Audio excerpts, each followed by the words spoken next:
तारीख थी 31 दिसंबर। दुनिया नई उम्मीद और जोश के साथ नए साल का जश्न मनाने की तैयारी में लगी थी। 21 साल की स्वाति के लिए यह तारीख कुछ ज़्यादा ही खास थी, क्योंकि इसी दिन उनके पापा का बर्थडे था। इसके अलावा 31 दिसंबर के रात स्वाति के कुछ बेहद ही क्लोज फ्रेंड्स ने रात में नए साल की पार्टी रखी थी। सब कुछ ठीक ही चल रहा था, लेकिन अचानक नई साल की अगली सुबह लगभग 6 बजे स्वाति के परिवार वालों को एक फ़ोन कॉल आता है और सब कुछ बदल जाता है। पार्टी में स्वाति के साथ एक दिल दहला देने वाली घटना को अंजाम दिया गया था। स्वाति के शरीर पर कुल 48 गहरे जख्म के निशान थे। उसकी खोपड़ी, जबड़े और रीढ़ की हड्डी तक टूटी हुई थी। तो आखिर स्वाति के साथ इस पार्टी में क्या हुआ था और स्वाति के साथ हुई घटना के लिए जिम्मेदार कौन था? जानने के लिए वीडियो में आखिर तक बने रहिए। यकीन मानिए, पूरी कहानी सुनकर आपका कलेजा दहल जाएगा। ये कहानी भले ही स्वाति की हो, लेकिन ये पूरी कहानी सुनकर आप भी अपनी बहन बेटियों को अगली स्वाति बनने से बचा सकते हैं। तो वीडियो में अंत तक ज़रूर बने रहिए। ये कहानी है स्वाति की। जैसा कि वीडियो की शुरुआत में हमने बताया, 31 दिसंबर को स्वाति के पिता का जन्मदिन था, इसलिए स्वाति ने घर में ही एक छोटी सी पार्टी रखी थी, जिसमें स्वाति के कुछ बचपन के दोस्त तथा उनके कुछ पड़ोसी शामिल हुए थे। इस पार्टी में शामिल होने वालों लोगों में स्वाति के दो बेहद ही खास दोस्त सतीश और रिया भी शामिल थे। स्वाति के घर केक कटिंग लगभग 8 बजे तक हो गई थी। स्वाति का एक और दोस्त था रितेश, जो ब्रह्मा वैली हाइट्स में रहता था। रितेश ने अपने दोस्तों के साथ मिलकर ब्रह्मा वैली हाइट्स में नए साल का जश्न मनाने के लिए एक पार्टी रखी थी, जिनमें स्वाति, सतीश और रिया समेत कुल 15 दोस्त शामिल हुए थे। प्लान के अनुसार यह पार्टी 10 बजे शुरू होनी थी और लगभग 12 बजे तक चलनी थी। इसलिए 8 बजे केक काटने के बाद स्वाति अपने दोनों ही दोस्तों के साथ रितेश की बिल्डिंग में आ जाती है। मगर यहाँ आकर पता चलता है कि कुछ कारणों से पार्टी का समय बदलकर रात के 11 बजे कर दिया गया है। इसलिए स्वाति वापस अपने घर चली जाती है। घर पर कुछ देर रुकने के बाद स्वाति लगभग 11 बजे अपने दोस्तों के साथ पार्टी के लिए निकल जाती है। आप सोच रहे होंगे कि आखिर इतनी रात में स्वाति पार्टी में गई ही क्यों थी? तो बता दें, इस पार्टी में केवल 15 लोग ही शामिल हो रहे थे। उनमें से 5 लड़कियां तो स्वाति के ही अपार्टमेंट में रहती थी। इसके अलावा सतीश और रिया की स्वाति से जान पहचान लगभग 10 से 14 साल पुरानी थी, यानी यह सभी बचपन के दोस्त थे। इन सभी को स्वाति के माता पिता भी काफ़ी अच्छी तरीके से जानते थे। वैसे भी 31 दिसंबर की रात लेट नाइट पार्टी कोई नई बात नहीं थी, इसलिए स्वाति अपने दोस्तों के साथ पार्टी में आ जाती है और एंजॉय करने लग जाती है। वैसे तो पार्टी 12 बजे तक ख़त्म हो जानी थी, मगर पार्टी कुछ लंबी चल जाती है। इस कारण स्वाति अपने घर वापस नहीं जाती है। हालांकि इसी बीच लगभग 1 बजे स्वाति के पिता उसे फ़ोन करते हैं, लेकिन उसका फ़ोन बिजी आता है। इसके बाद वो फिर 2 बजे, यहाँ तक कि सुबह 3 बजे भी फ़ोन करते हैं, लेकिन स्वाति कॉल नहीं उठाती।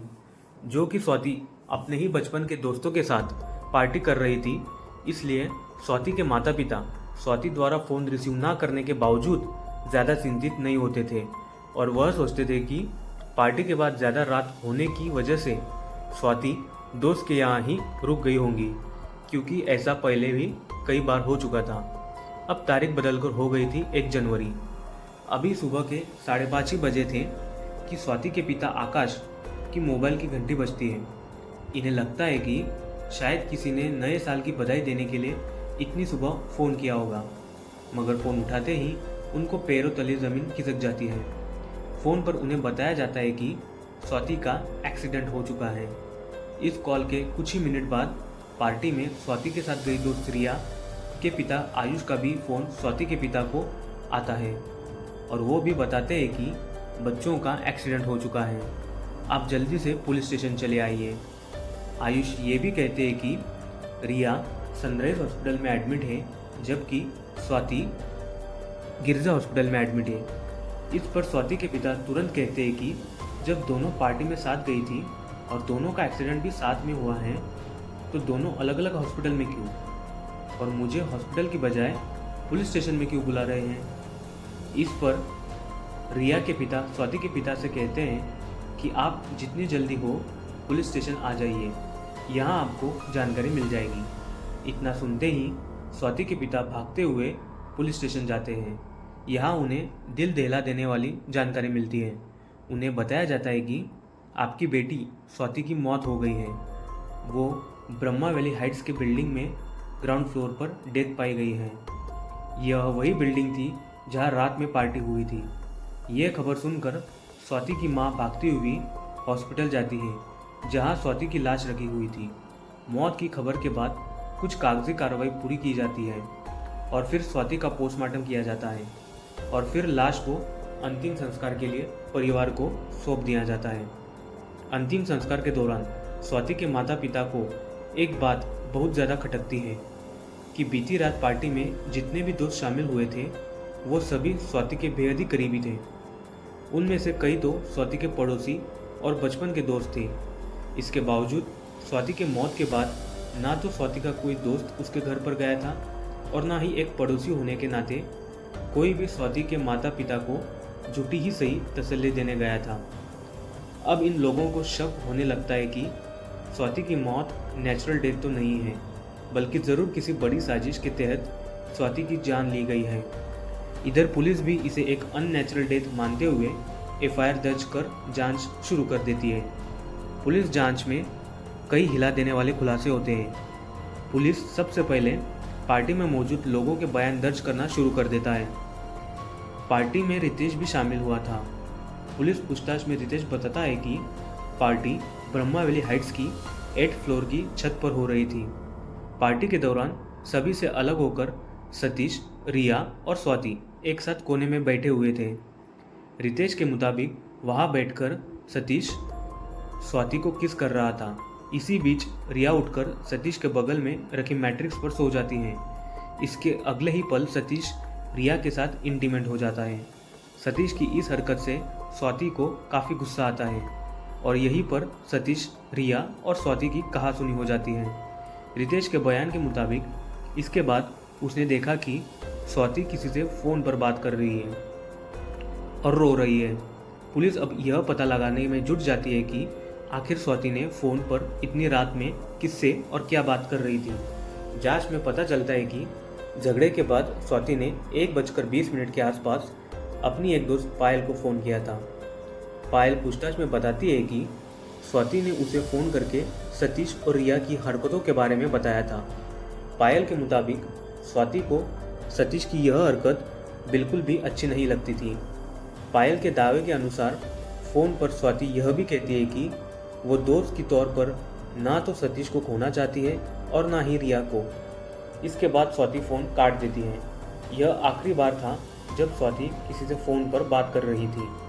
इसके बाद 2:30 के आसपास पार्टी में शामिल कुछ दोस्त घर वापस जाने के लिए नीचे आते हैं तो उनकी नज़र ग्राउंड फ्लोर पर पड़ी स्वाति पर पड़ती है।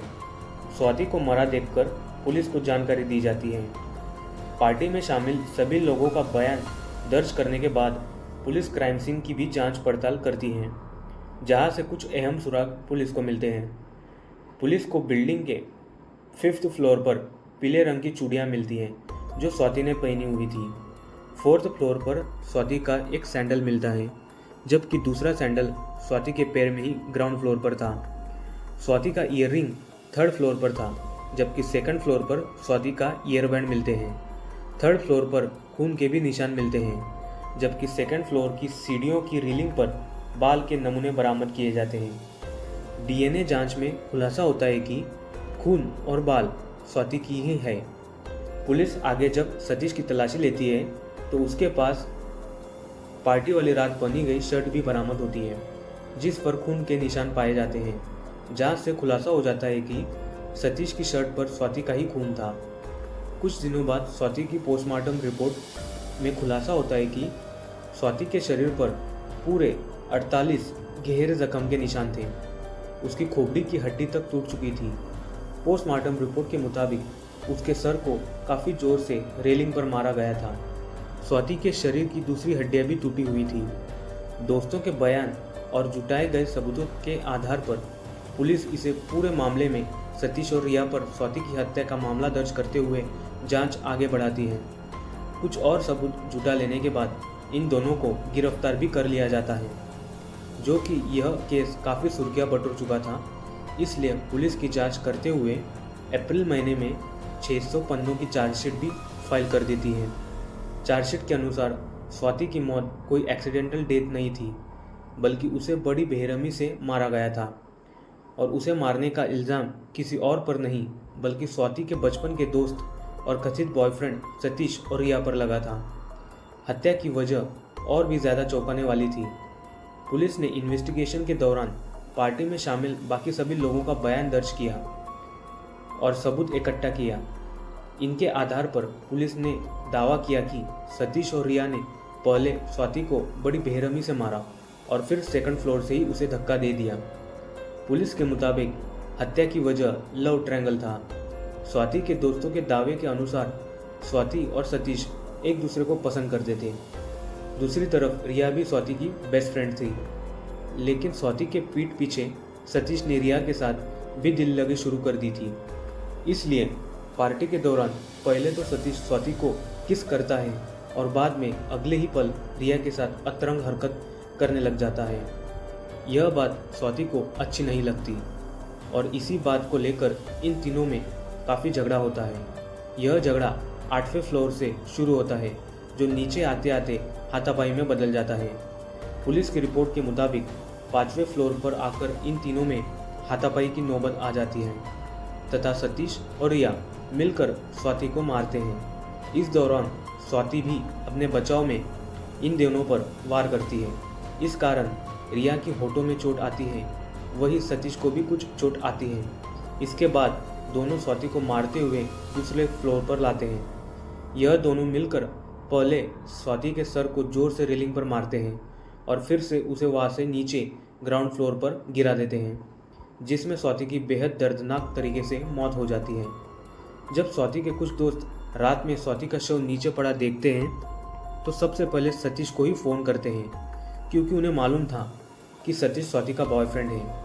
मगर पहले तो सतीश फ़ोन नहीं उठाता और जब कुछ समय बाद फ़ोन उठाता है तो स्वाति की मौत की खबर सुनकर भी बिल्कुल सामान्य रिएक्ट करता है। जब पुलिस सतीश और रिया को गिरफ्तार करके पूछताछ शुरू करती है तो यह दोनों स्वाति की हत्या से इनकार करते हैं और पहले ही दिन से कहते हैं कि उस रात क्या हुआ था मुझे कुछ भी याद नहीं है, क्योंकि उस समय हम सभी नशे में थे। कमाल की बात तो यह है कि इस कथित हत्या के कुछ साल बाद सतीश और रिया दोनों ने हत्या की बात नहीं कबूली है, बल्कि यह दोनों आज भी अपनी उसी स्टैंड पर कायम हैं कि मुझे कुछ भी याद नहीं है। दूसरी तरफ पुलिस को आज तक एक भी आई विटनेस नहीं मिल पाया है। मतलब पार्टी में 15 लोग थे, लेकिन किसी ने इन्हें स्वाति को मारते हुए या नीचे गिराते हुए नहीं देखा था। हालांकि कुछ लोगों ने इन तीनों को आपस में झगड़ते हुए ज़रूर देखा था। इनके अलावा पुलिस के पास फॉरेंसिक और कुछ सर्कमस्टेंशियल एविडेंस है, जिसके आधार पर पुलिस यह दावा करती है कि स्वाति की हत्या सतीश और रिया ने मिलकर की है। अभी तक आरोपी का गुनाह कोर्ट में साबित नहीं हो सका है और मामले की सुनवाई अभी चल ही रही है। जुलाई महीने में इस केस के मुख्य आरोपी जो सतीश और रिया हैं, उन्होंने अदालत में बेल की अर्जी दाखिल की थी, मगर अदालत ने सर्कमस्टेंशियल एविडेंस को काफ़ी मजबूत मानते हुए बेल देने से इनकार कर दिया था। इस कारण ये दोनों अभी जेल में हैं। इस पर स्वाति की मां यह बयान देती है कि स्वाति और सतीश दोनों दोस्त ज़रूर थे, लेकिन इन दोनों में प्यार जैसी कोई बात नहीं थी और ना ही यह दोनों रिलेशनशिप में थे। स्वाति के मां का दावा है कि स्वाति की हत्या ज़रूर किसी दूसरी वजह से की गई है और उसी वजह को छुपाने के लिए दोनों आरोपी उस रात की घटना के बारे में सब कुछ भूलने का नाटक कर रहे हैं। फिलहाल दोस्तों, आपको क्या लगता है कमेंट बॉक्स में ज़रूर बताएं। तो दोस्तों, यही थी हमारी आज की कहानी। दोस्तों, अगर आपको हमारी मेहनत पसंद आई हो तो इस वीडियो को लाइक करते हुए शेयर भी करें, ताकि बाकी लोग भी इस कहानी के बारे में जान सकें और अभी से ही सतर्क हो जाएं। अगर आपने अभी तक इस चैनल को सब्सक्राइब नहीं किया है तो जल्दी से चैनल को सब्सक्राइब कर लें। बेल आइकॉन दबाकर नोटिफिकेशन ज़रूर ऑन कर लें। मिलते हैं ऐसी ही किसी कहानी के साथ अगली वीडियो में। धन्यवाद।